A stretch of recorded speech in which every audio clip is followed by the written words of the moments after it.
title of this is Why Non-Believers Do Not Take Their Beliefs Seriously. I'm going to argue that that's also true of believers. We have lost the sense of commitment to an idea.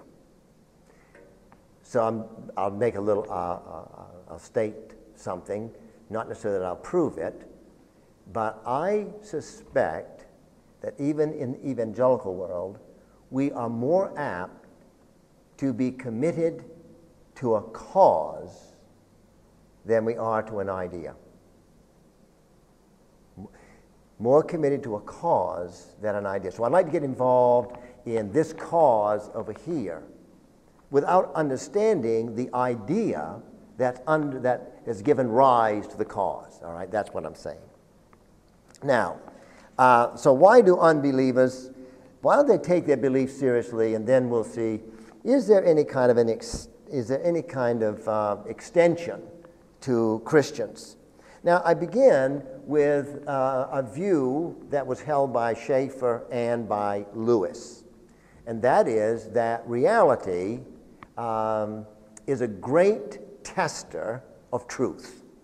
Lewis says you may deceive yourself, but reality will straighten you out at some point.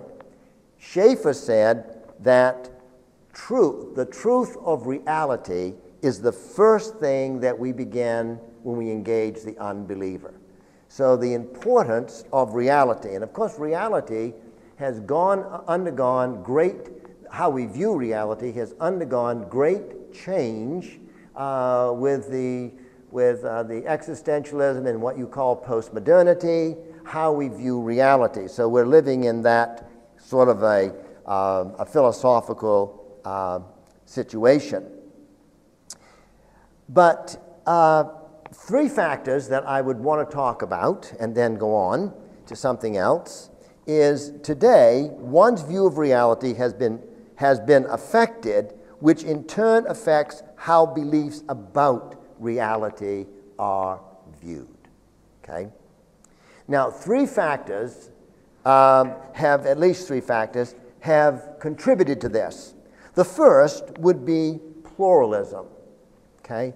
Now, what I would argue here is that pluralism has had a leveling effect in our culture, so that there is not one belief that stands above another belief. So if all beliefs let me back up. If reality is in your own head, your reality is as good as anybody else's. And if beliefs are attached to reality, then your beliefs about your reality are as good as my beliefs about my reality. And this has this leveling effect. And this was permitted, maybe not caused, but at least permitted by naturalism. When you lose the transcendent, you lose the notion of the sacred. And when you lose the notion of the sacred, you end up with a disordered society.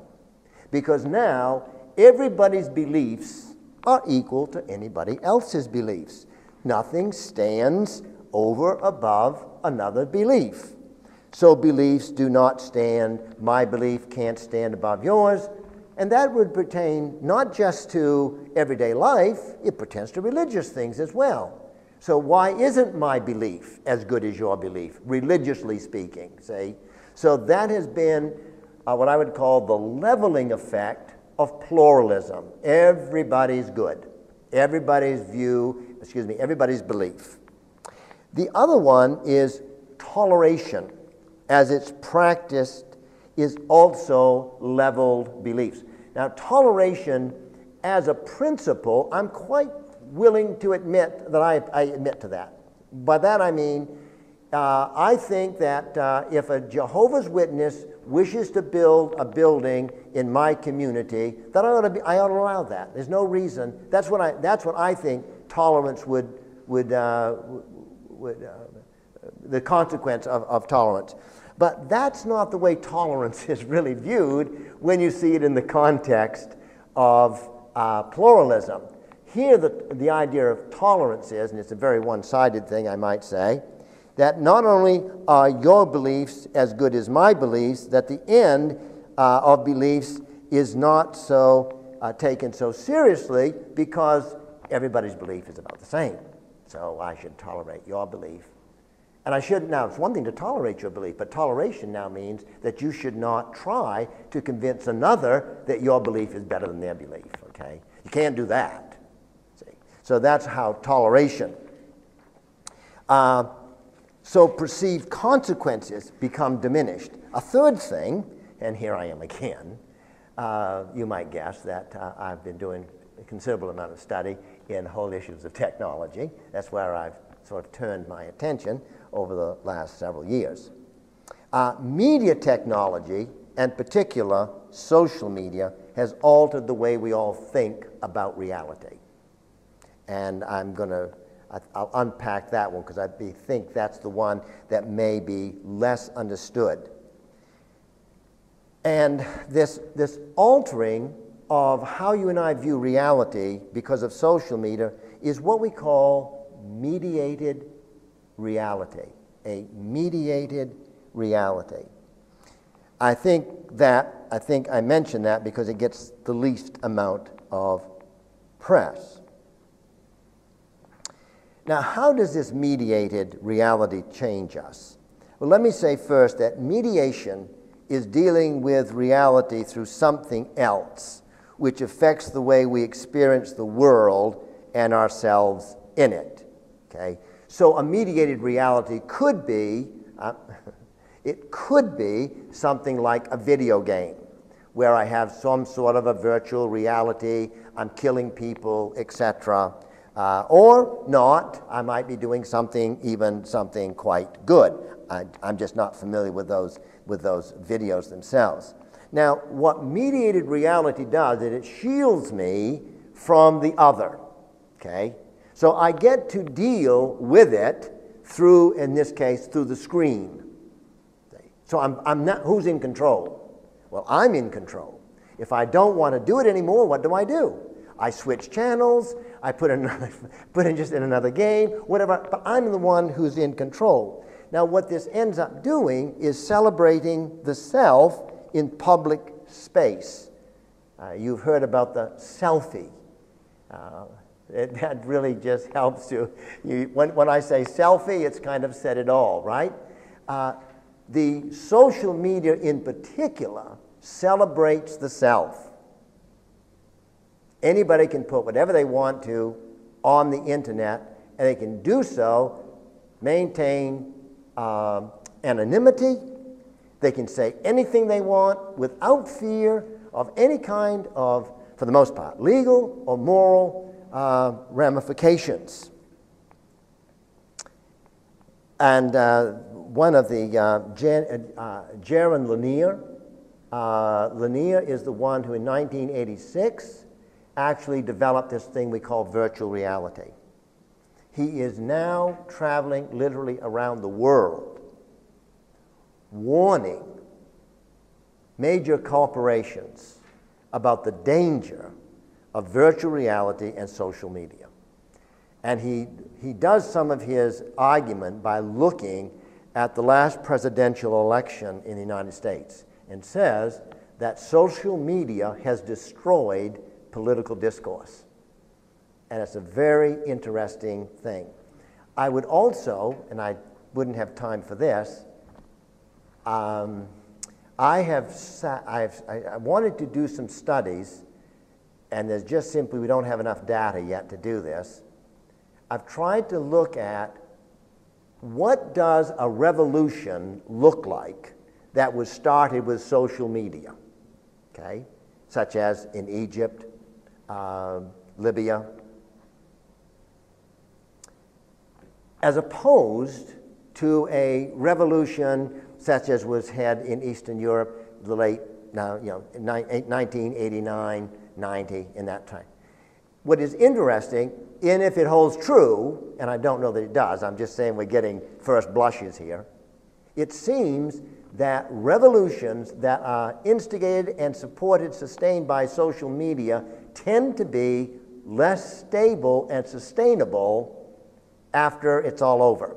Egypt would be an example of this. Again, not enough. I've contacted a lady at Stanford University, and I said, can you help me? And she said, well, I think you're onto something, but you know, there's just not enough information. We're going to have to wait a while to see whether or not there is any kind of correlation.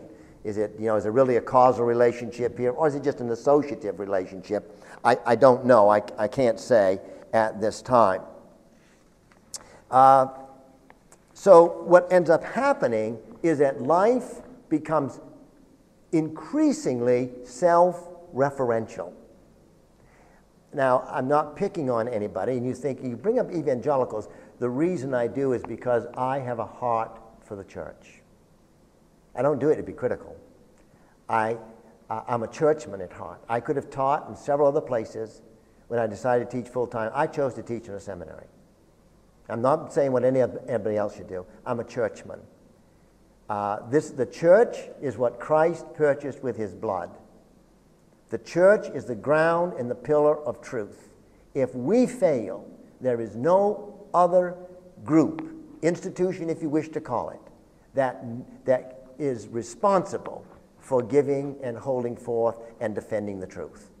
So I don't, if I mention evangelicals, I am one, I don't do that to be, you know, just to be sitting off to the side and shooting at people. I just use it as an example of where I think some of the difficulties are beginning to arise. If you listen to young people who go on mission trips, right?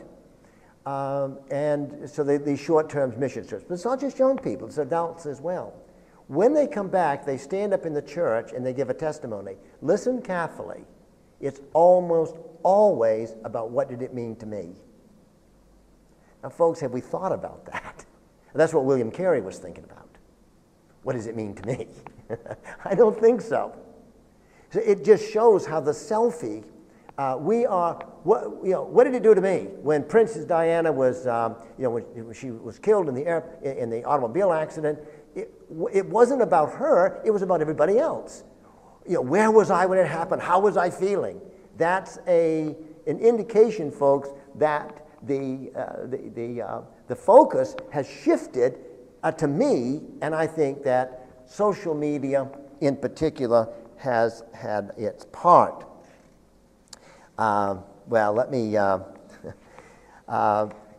Mediated reality misrepresents the human condition by showing a finished product as if it were actually the one-time act per person, unfolding of history. How could any young lady ever measure up to the young lady she sees in the glamour shows? It's just absolutely impossible. Everything is just right. Or you see a commercial, or you see something on movie, and, oh, that was such a clever response. Yes. And how many takes did it take to get it on film? Oh, well, who knows, see? You and I don't have that privilege. There is no pause button, no rewind button. Let's do that again, all right? I said to you, I think you're stupid. Oh, I didn't mean that. Let's hit the rewind button, and that will erase everything, and I'm going to say it one more time. I think you're a wonderful person. We don't get those options. But mediated reality gives us that option, okay? And I'm saying it's destroying the way we view reality. Another thing that I would just mention is this idea of where popular TV shows actually are woven into the reality. So let's say, 21? That may not be. There was a movie, 24, I think, 24 hours or something. There was a movie like that. And it was a serial movie. And everybody got caught up in there. What is so-and-so? What's he going to be? Is he going to get out of the mess today? Is he going to be able to make it? Well, I think it was Good Morning America. They're sitting around talking about this TV program as if it was really going to happen. As if it was part of reality. Well, do you think so-and-so is going to get out of this mess tonight? Who cares? It's script. But you see, there's a merging where we can't distinguish between what is reality and what is representational. That's what I mean by this. So the reality shows. It creates what I'm doing some work in this, this whole idea that I was put on by Roger Scruton in his book, The Face of God. But I remember Lewis writes, Men Without Chest. Social media is creating men without faces. It is in the face that our humanity is first recognized. You never have seen a deceptive elbow, but you have seen a deceptive face. So when we talk to people, we read them, don't we? But what do we read? Well, we read off their face. And consequently, there's no, in this mediated reality, there is no place for the human soul, as citizens held to the belief increase continually in this material wealth would compensate them for a culture that insulted their self-respect. So I think this, again, I'm not a Luddite. I'm not saying we got to do away, we got to protest with Facebook. No, I'm not saying that. I'm just saying we're not very cautious about the way we're using it. I think it runs the risk of creating a society where humanity is being lost. Where, do you realize that there are homes where people communicate by texting? Joe, the boy, is in the living room, Mom is in the kitchen, and how does he communicate with her? He texts. I think, folks, we've just crossed the line. You say, well, what's wrong with it? It's just texting. But what does it do to humanity? How do we break apart and lose this sense of looking into your face, looking into your mother's face, looking into your son's face? In this context, that Christians must communicate the truth of Christianity, the reality of God. So I'll just say that. Do you now see how difficult it is for us as Christians to talk about a historic Christ, a historic faith that really happened?